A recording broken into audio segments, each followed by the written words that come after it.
My mother can no longer walk and needs assistance. I felt it was time to explain this to my mother-in-law, my voice shaking with uncertainty. I don't care, she interrupted me coldly. You're the wife in this family. Your responsibility is to manage the household. Let your family deal with their own issues. Her words stung, and I turned to my husband for support. I don't care about your parents, he snapped, glaring at me in frustration. And I'm not talking to my mom about this either. Don't bring it up again. Just stay quiet and focus on your duties, he added, his voice filled with anger.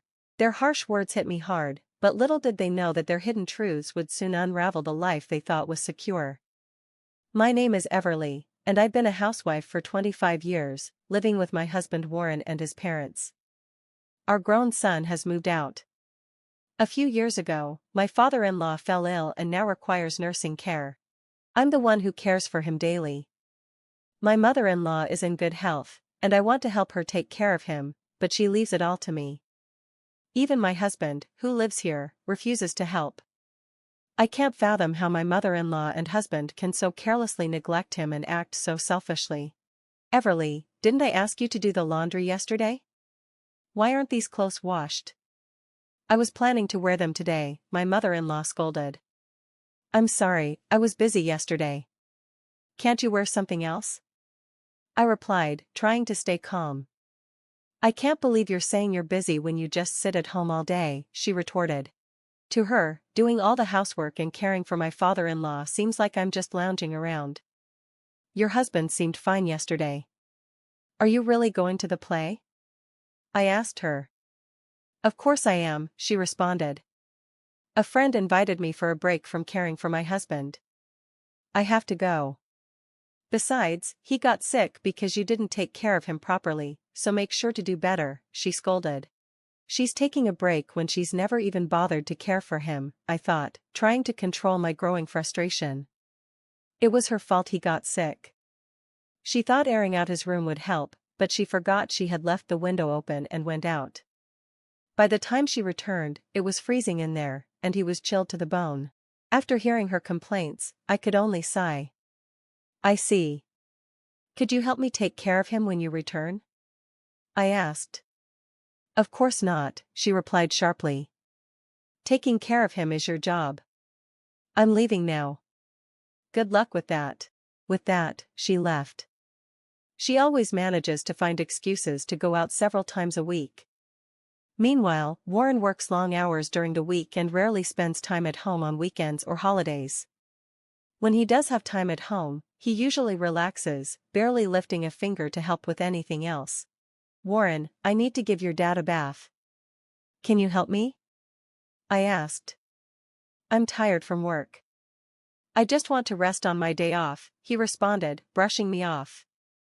I'm the one doing everything for your dad and the house. I retorted. You're at home all day, and I go to work every day. Who do you think has been taking care of everything?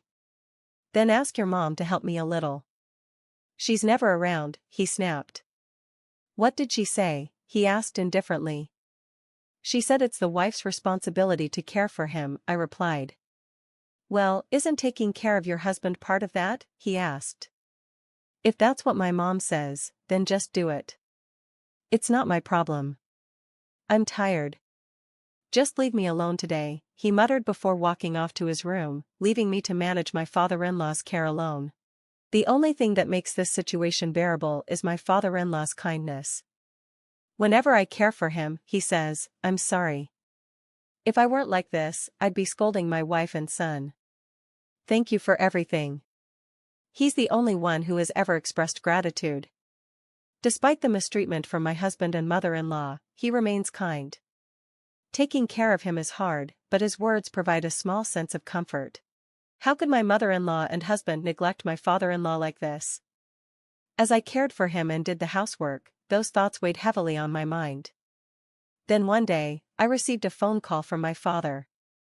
Everly, your mother fell down the stairs and was rushed to the hospital, he said, panic evident in his voice. I had warned my mother to be careful on the stairs since her legs and back had been weakening. My brother was planning to visit with his kids soon, and it seemed my mother was preparing for their arrival when she lost her footing. She fell from quite a height, and the impact was loud. Though she stayed conscious, she couldn't move, and an ambulance was called. The doctor said her femur was fractured, and she wouldn't be able to walk or stand on her own for a while. My parents live about an hour away. Naturally, I'm worried about my mother's injury, but I'm also concerned for my father, who will now be living alone for a while. Even after she's discharged, she will need nursing care. My parents are close, and my father has always helped with housework, but I worry that he won't be able to manage both his own tasks and nursing care. I take care of both every day, and it's exhausting. My brother lives far away, so it would be difficult for him to help. I'm the only one who can care for them. I talked to my mother-in-law about it, feeling anxious. My mother's broken her bone and can't move. She won't be able to stand even after she's discharged. I need to take care of them now. Could you help me with my father-in-law a few hours a day starting tomorrow? I asked, trying to remain polite. I thought she would agree to help, but instead, she said, "Why should I care for him? That's your job. You need to take care of him. As for your mother, can't your father and brother handle that? You don't need to go there." "No, my brother lives too far," I replied. "My father can't manage both the housework and caring for her on his own. He might be okay with a little help from me." "I don't care," she responded coldly. "You're the wife of this family. You take care of your household. Your family can sort their own problems. It doesn't have to be every day, just a few hours. Even 3 hours would help," I pleaded. "I told you, I don't care. I won't take care of him." "You have to do it," she replied, walking out of the house once again. I couldn't understand why she hated taking care of her own husband. She refused to help, pushing all the responsibility onto me. Frustrated, I decided to speak to Warren about it. I told my husband, "My mom can no longer walk and needs help." But before I could continue, he interrupted me. "I've told you, I won't take care of my dad. How many times do I have to say it? I'm busy and tired." "But my parents need help too. They're struggling," I protested. "I don't care about your parents," Warren snapped. "You're my wife now, so act like it. I won't help you, and I'm not talking to my mom either. Don't bring it up again. Just stay out of it and focus on your duties. Understand? You're the wife of this family," he finished, his words cold and final. Both my mother-in-law and husband said the same thing. Yes, I'm the wife of this house, but both of them have spent more time here with my father-in-law than I have. It's not about time. Why do they hate it so much? I couldn't help but feel a growing sense of unease, but that wasn't my priority at that moment. As I worked on preparing dinner, I found myself wondering how I could help my parents at home, despite the roadblocks I was facing. While I was lost in thought, the sound of the door opening and a cheerful "I'm home" startled me. My son had come to visit. "What's going on? You didn't mention you were coming," I asked, a little surprised. "I just thought I'd stop by," he said, scanning the room. "Huh, where's Dad and Grandma? How's Grandpa? I'll go check on him." He quickly went to see his grandfather, chatted with him for a bit, then returned to the kitchen. "Mom, what's wrong? You don't look like yourself," he said, noticing my distress. I paused for a moment, unsure of how to begin. Then, I shared everything with him, how I was trying to help my parents, but I was being blocked by my husband and mother-in-law. My son already knew the struggle I faced managing the house and caring for my father-in-law by myself. He had always been sensitive to my situation, unlike his father and grandmother, who never seemed to care. Speaking with him felt like a rare opportunity to open up. "I'm sorry for burdening you with this," I said, feeling guilty. "Don't worry, Mom, you're doing great," he reassured me with a forced smile. "Actually, I came here to tell you something." "What is it?" I asked, curious. "I heard something from a friend who lives nearby," he began. It was something I'd always wondered about. At first, I didn't believe it, but I dug into it. "I got the results today, and I was so angry, I had to come tell you." He handed me an envelope, and when I opened it, I was stunned by what I saw. "This can't be real, can it?" I whispered, shocked by the contents. I was ready to confront them. He said, but neither Dad nor Grandma were around. I'm so frustrated, but I have to leave soon. Sorry, Mom, just know that I'm always on your side. That evening, I could only manage to feed my father-in-law. I spent the rest of the time contemplating my next move and concluded that divorce seemed like the only option. Though I felt sorry for my father-in-law, I couldn't ignore how my husband and mother-in-law had treated me.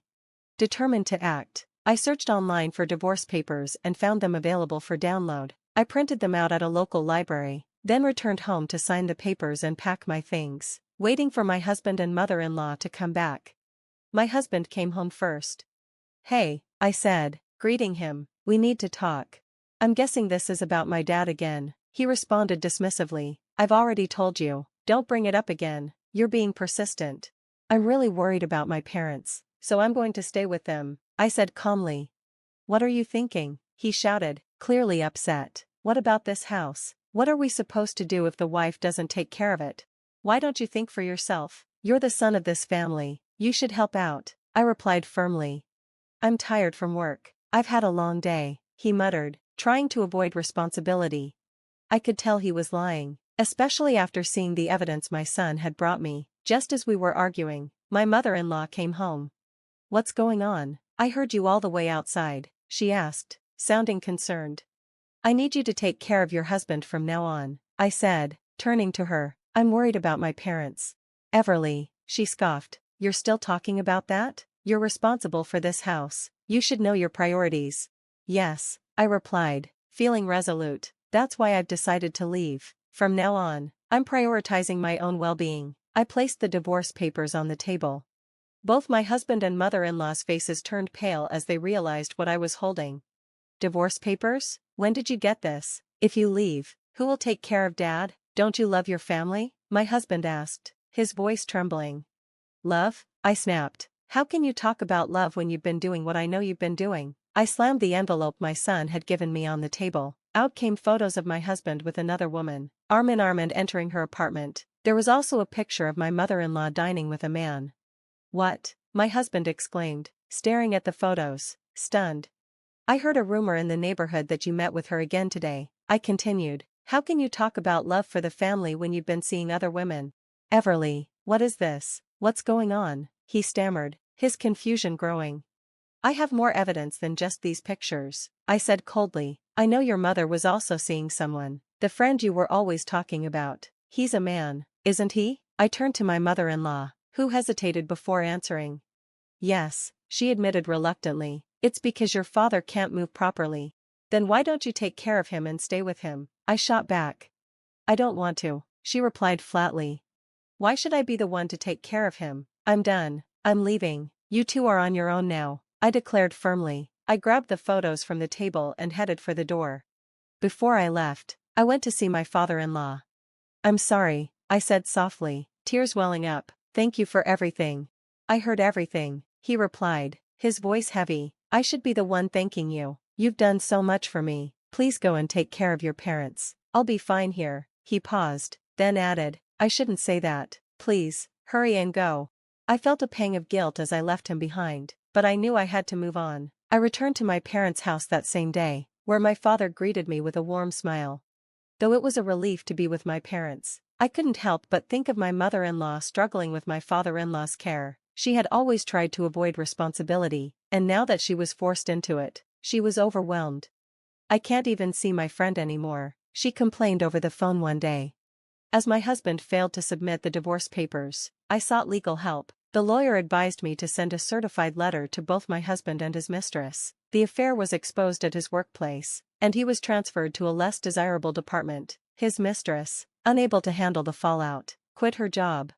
Now, my husband has to take more responsibility in caring for his father. I hope, for the sake of my father-in-law, that he will finally show him the love and care he deserves. As for me, I've done everything I can for my mother, who is now in a wheelchair. Until she was discharged from the hospital, I created a comfortable space for her and made sure she had everything she needed to heal. After a few days, my mother was released. Though she had her worries about my divorce, she smiled faintly and said, "I'm so happy to be living with you again." At first, it was tough for her to move around, but with my support and my father's help, she began to get more comfortable. My father even took her out in her wheelchair, showing his support. I've realized how important it is to have my family's help in caring for my parents. Time is precious, and though I don't like to think about how much time we have left, I want to cherish every moment with them. Thank you for watching. I'll see you again in the next video. Stay stunned.